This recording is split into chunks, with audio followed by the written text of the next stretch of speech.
O Senhor esteja convosco. Ele está no meio de nós. Proclamação do Santo Evangelho de Nosso Senhor Jesus Cristo, segundo São Lucas. Glória a vós, Senhor. Naquele tempo, alguém do meio da multidão disse a Jesus: Mestre, dize ao meu irmão que reparta a herança comigo. Jesus respondeu: Homem, quem me encarregou de julgar ou de dividir vossos bens? E disse-lhes então: Tomai cuidado contra todo tipo de ganância, porque mesmo que alguém tenha muitas coisas, a vida de um homem não consiste na abundância de bens. E contou-lhes uma parábola. A terra de um homem rico deu grande colheita. Ele pensava consigo mesmo: o que vou fazer? Não tenho onde guardar minha colheita. Então resolveu: já sei o que fazer. Vou derrubar meus celeiros e construir maiores. Neles vou guardar todo o meu trigo, junto com os meus bens. Então poderei dizer a mim mesmo: meu caro, tu tens uma boa reserva para muitos anos. Descansa, come, bebe, aproveita. Mas Deus lhe disse: louco, ainda nesta noite pedirão de volta a tua vida. E para quem ficará o que tu acumulastes? Assim acontece com quem junta tesouros para si mesmo, mas não é rico diante de Deus. Palavra da salvação. Glória a vós, Senhor.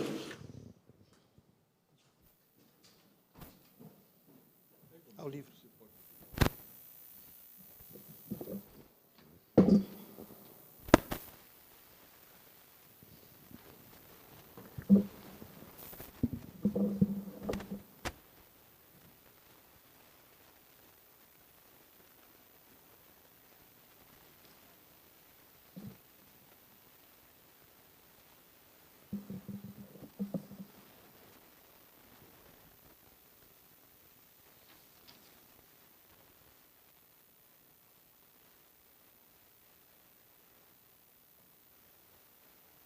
O inferno não é o lugar de gente fracassada.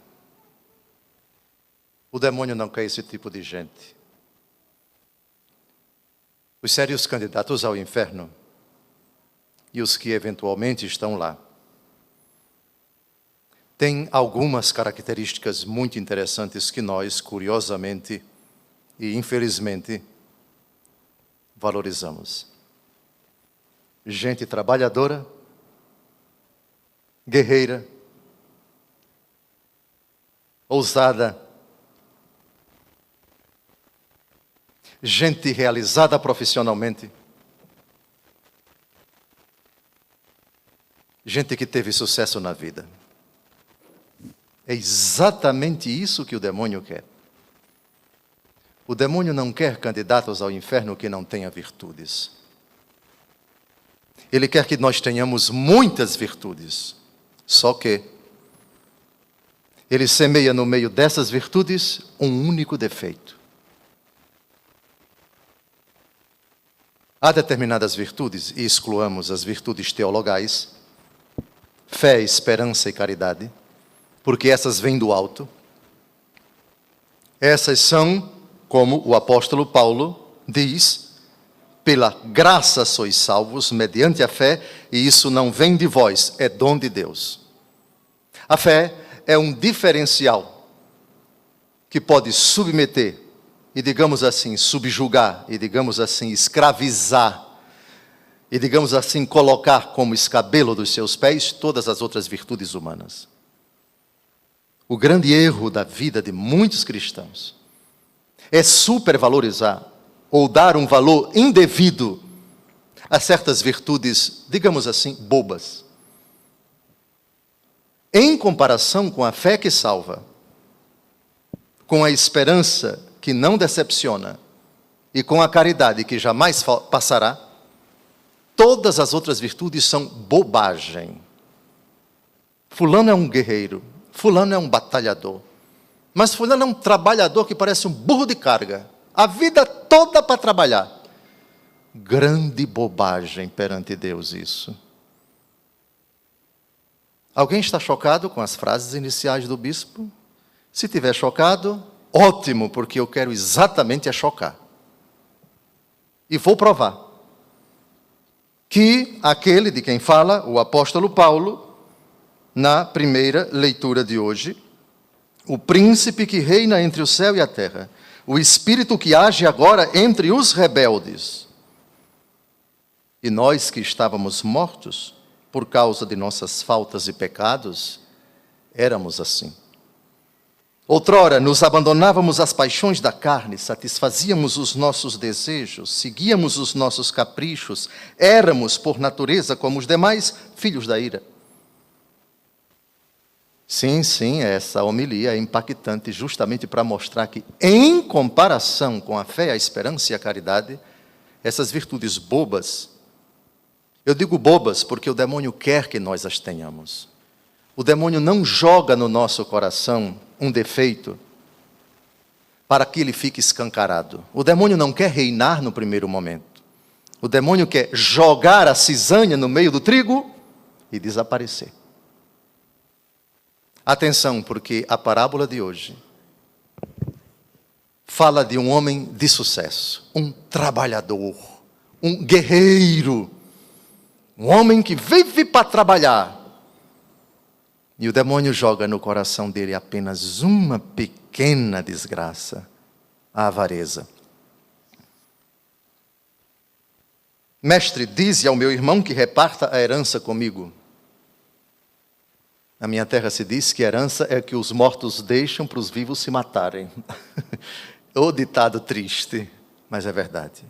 É verdade. Vamos pegar aqui a primeira virtude desse rapaz. Reparte a herança, ordena que meu irmão reparta a herança comigo. É uma virtude de quem se julga consciente dos seus direitos. Não, eu não quero nada dos outros, eu só quero o que é meu. Já ouviram isso? Não, eu sou conhecedor dos meus direitos. Eu tenho direito à herança e não vou abrir mão disso. Vou lutar até o fim, não abro mão de um centavo. De nada que não seja meu direito, que ficou no testamento, etc, etc. É ou não é uma virtude? Boba. Idiota, mas é uma virtude. Jesus já tira de tempo. Homem, quem me encarregou de julgar ou de dividir vossos bens? É como se Jesus dissesse, eu sou Deus. Eu coloquei o céu, a terra e tudo o que neles povoa para que vocês dominem a terra. Essas convenções eu não inventei, vocês é que inventaram. Herança, justiça, testamento, legatário, etc., tutor, essas categorias jurídicas. Isso é com vocês, não é comigo. Eu sou juiz das almas. Eu virei para julgar os vivos e os mortos. E o meu julgamento não leva em conta essas bobagens, que vocês, aliás, não vão levar quando partirem dessa vida. Aí Jesus logo diz, atenção, tomai cuidado contra todo tipo de ganância, porque mesmo que alguém tenha muitas coisas, a vida de um homem não consiste na abundância de bens. Reparem que Jesus não condena o fato de termos bens. Jesus coloca uma palavra. A vida de um homem não consiste na abundância de bens. Bens aqui fica no complemento nominal. O que Jesus critica e diz que não podemos associar vida com tudo o que ela comporta de belo, na palavrinha abundância. E contou-lhes uma parábola. A terra de um homem rico deu uma grande colheita. Jesus não condena quem tem terra, e Jesus muito menos condena quem, trabalhando na terra, tenha grande colheita. Abraão era rico. Jesus também disse em João capítulo 10, versículo 10, eu vim para que todos tenham vida, e vida em abundância. E isso em todos os sentidos. O problema não está aqui, o problema não está na riqueza, o problema não está no sucesso, de quem trabalha bem a terra, de quem tem o know-how, a tecnologia. E cada ano tem sua grande colheita. O problema não está aqui. Cuidado para, interpretando essa parábola, satanizarmos sucesso, satanizarmos êxito, satanizarmos competência. O problema não está nisso. Ele pensava consigo mesmo: o que vou fazer? Não tenho onde guardar minha colheita. Então resolveu: já sei o que fazer. Refletir não é defeito. Aliás, aqui chamemos de investimento. O que vou fazer? Isso significa alguém que tem visão de futuro. Apesar de ser uma visão de futuro limitada. Porque ele só enxerga até o fim da vida. E a desgraça desse homem é enxergar, mas não tão longe. É enxergar até aqui. Meu caro, tu tens uma boa reserva para muitos anos. Ficou apenas nesta vida. Raciocinou somente para esta existência. Que fracasso, que visão curta. Às vezes a gente olha assim: mas fulano enxerga longe. Enxergou a vida eterna? Enxerga longe o quê? É míope. Infeliz. Só enxerga para essa vida? Bom, mas de qualquer maneira é uma virtude boba o que este rapaz apresenta. Já sei o que fazer. Está pensando mais para frente. Isso não é em si um defeito, apesar de ser uma virtude incompleta. Vou derrubar meus celeiros e construir maiores, neles vou guardar todo o meu trigo, junto com os meus bens. Até aqui, não há defeito nesse homem. É uma outra virtude, o investimento. Hoje no café da manhã, Padre Eduardo estava falando que é preciso comprar novos equipamentos, porque os atuais estão já precisando ser modificados, etc. Tecnologia, vamos mandar alguém a São Paulo para comprar. Correto! É preciso você se desfazer daquilo que já deu o que tinha de dar e comprar novos. Isso não é um defeito. Agora o defeito desse infeliz começa agora. Então poderei dizer a mim mesmo: meu caro, tu tens uma boa reserva para muitos anos. Descansa, come, bebe, aproveita. Ele enxerga somente para si. O investimento dele é para ele. Esqueceu de um outro investimento. Provérbios, capítulo 19, versículo 17. Quem dá ao pobre, empresta a Deus, que lhe restituirá o benefício. Meu caro, lembram da parábola do rico Epulão e de Lázaro? Mais ou menos. A atitude de um é a atitude desse outro homem rico. Mas avancemos. Mas Deus lhe disse: louco, ainda nesta noite pedirão de volta a tua vida. E para quem ficará o que tu acumulaste? É quando o homem de sucesso, que passa a vida inteira pensando em si e nos seus, trabalhar para lucrar, aquele velho esquema, dividir a vida em duas partes, do nascimento até os 40, gastar a saúde para conseguir dinheiro. Dos 40 até o fim da vida, gastar o dinheiro para tentar recuperar a saúde. Só isso. Que vida triste. Que vida cruel. Muito bem. Assim acontece com quem ajunta tesouros para si mesmo e não é rico diante de Deus. Vejam, a frase final é a chave de interpretação da parábola. Porque Jesus diz aqui que o problema não está em ajuntar tesouros, mas em ajuntar tesouros para si mesmo e não ser rico diante de Deus. O problema é o para si mesmo. E o problema é ser pobre espiritualmente. Não pobre em espírito, mas pobre das virtudes que salvam, sobretudo a caridade. Vejam, Salmo 61, versículo 11. Crescendo vossas riquezas, não prendais nelas os vossos corações. O salmista não sataniza a riqueza. ele faz essa advertência: não prendam nelas os vossos corações.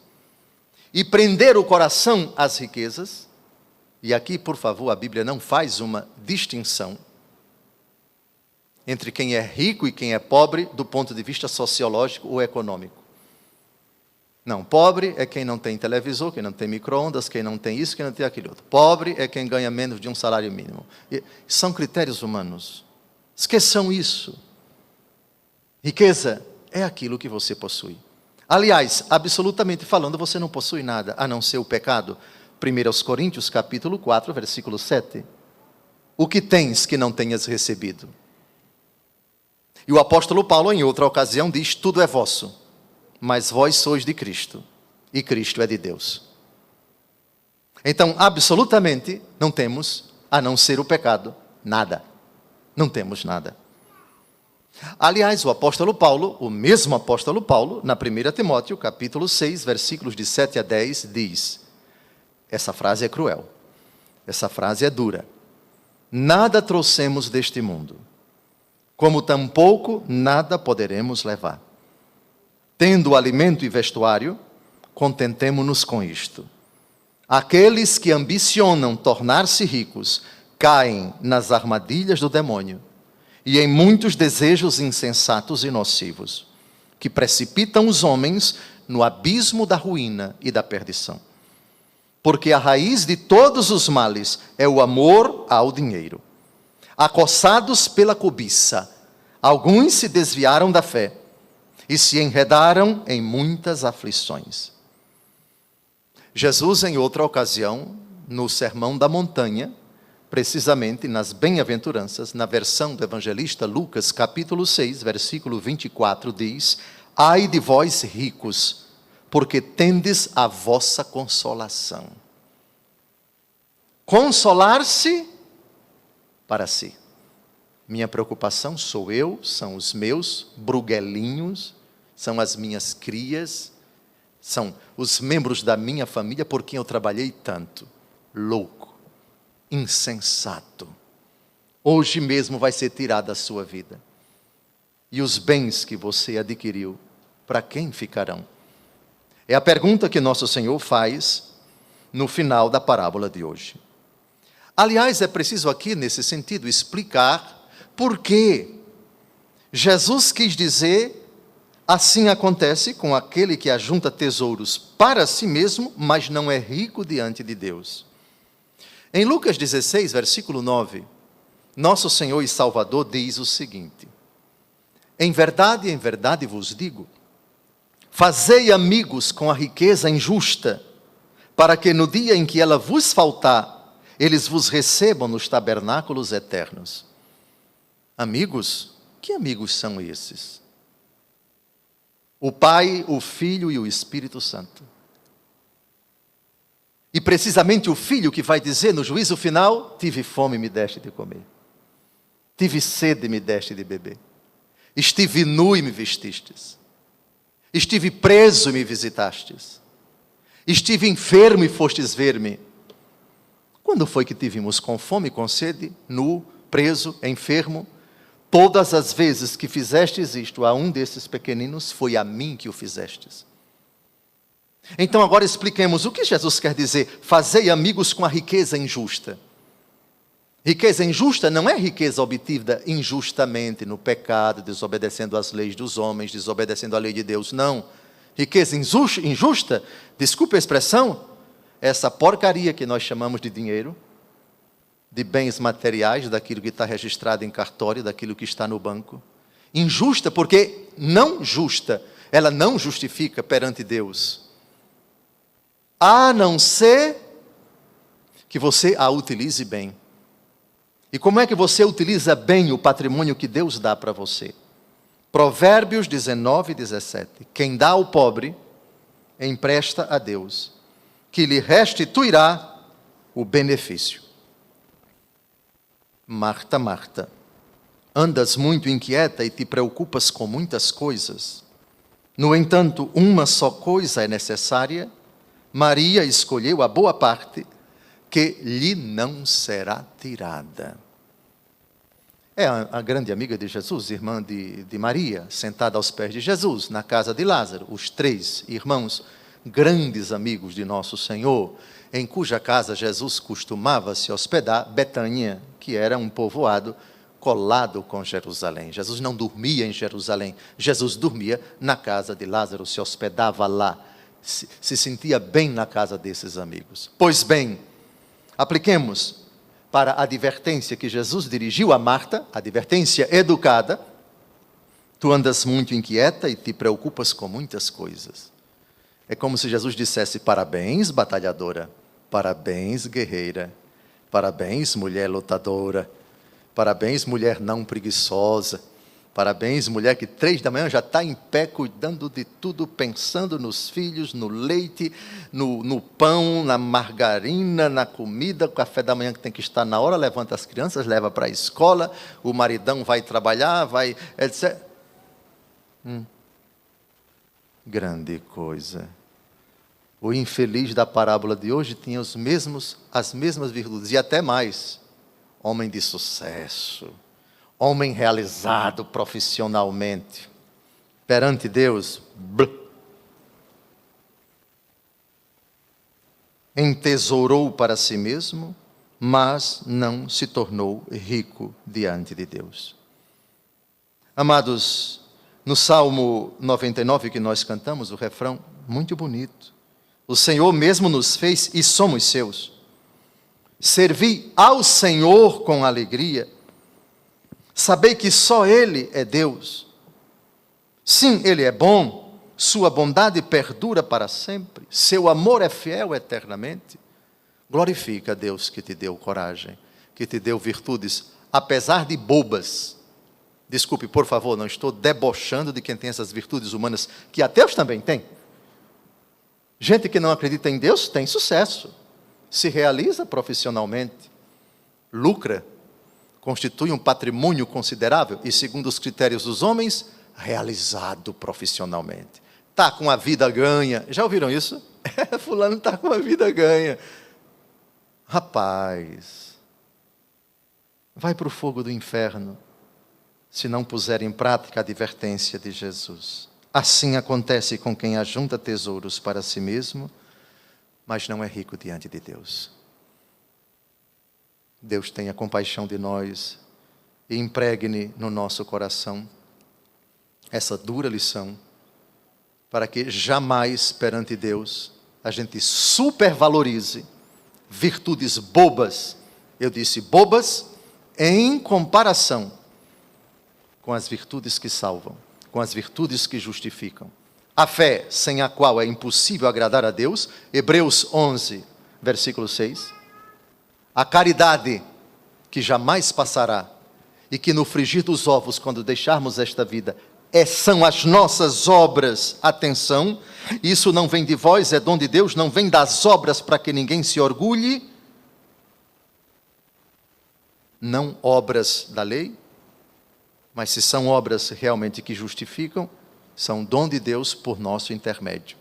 Aí sim, se pode dizer que essas outras virtudes pequenas, como consequência e alimentadas e fortalecidas e iluminadas pela fé e pela esperança e a caridade, elas farão de nós pessoas de sucesso, e eu desejo que todos nós o sejamos, que todos nós sejamos realizados profissionalmente, porém, que não entesouremos para nós mesmos e busquemos a riqueza diante de Deus. Qual é a riqueza diante de Deus? As boas obras, que serão levadas no dia do nosso juízo. Portanto, Salmo 61, versículo 11.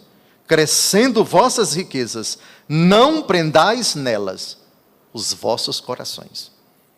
Louvado seja nosso Senhor Jesus Cristo. Para sempre seja louvado.